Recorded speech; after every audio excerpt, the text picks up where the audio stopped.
मोदींनी भारतीय जनतेला काटकसरीची त्रिसूत्री सांगितली।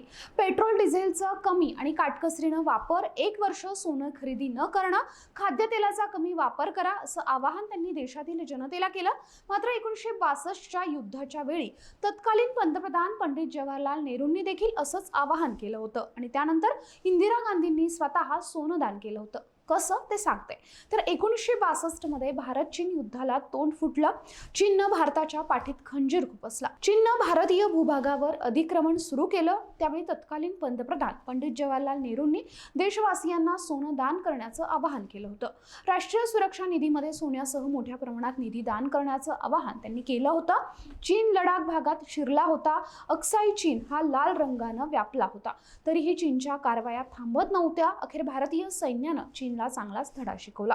चीनचं सैन्य थांबलं। त्यावेळी पंडित नेहरूंनी केलेल्या आवाहनाला जोरदार प्रतिसाद मिळाला। 1962च्या भारत आणि चीन युद्धावेळी इंदिरा गांधींनी सोनं दान केलं होतं।